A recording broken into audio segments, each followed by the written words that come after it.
Question. I would like to share my experience of the Guan Citta Pure Land. On October 21, 2018, when I was praying to the Buddhas and reciting sutras at the Guan Citta Center, the landscape painting behind the Buddhist altar suddenly came to life. The whole image seemed to slowly emerge from the painting and drag me inwards. A fluttery feeling came over me. The Guan Citta Pure Land. Looking down from the sky, the land was covered in mountains. Palaces and pavilions stood proudly all around, the architecture resembling designs that existed during China's Ming Dynasty. It had a traditional and antique charm, but there were also some modern-looking buildings interspersed around the site, a bit like a modern-day university town.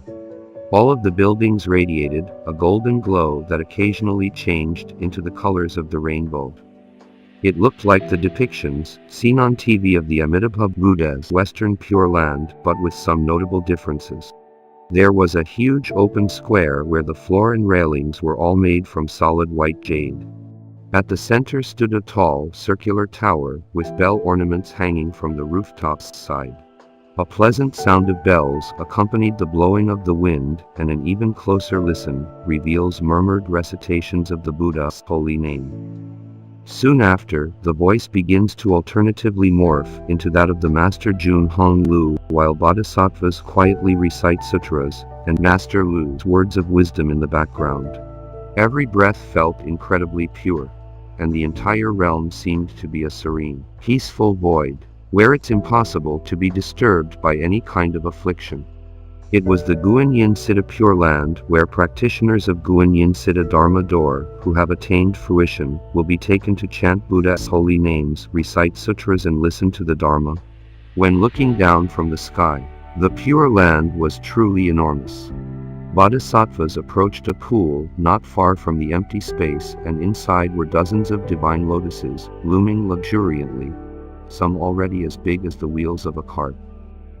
They all belonged to bodhisattvas who diligently cultivate and perform meritorious deeds in the human realm. Although they have not yet attained nirvana, their divine lotus is already in heaven. Some have bloomed luxuriantly, while others are still budding, all in different colors. On closer inspection, the floral scents from the divine lotuses were incredibly fragrant, something I could not find any words to describe. The bodhisattvas were reciting Buddha's names and observing the scenery of the land around the empty space. When a bodhisattva loses focus slightly and can no longer focus on reciting, the bells ring to remind them to lower their heads and recite sutras in a renewed and immersive state of concentration. In one building, a bodhisattva gave a dharma talk to heavenly children, who puts their palms together to pay respect. Every day in the Pure Land, mandarava flowers are scattered, filling the air with fragrance. The bodhisattvas in this aromatic place chant, recite and listen to the Dharma. Here, all the bodhisattvas possess supernormal powers, such as the ability to create a divine lotus beneath their feet to carry them wherever they desire to venture. Master Jun Hong Lu's reply. Are we able to go wherever we desire just like that? Our thoughts behave like the way bodhisattvas travel. When we think of a place or image, our mind goes there.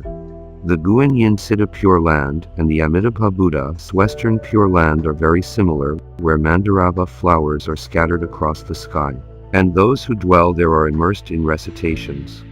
When a person ascends to heaven, they suffer no afflictions.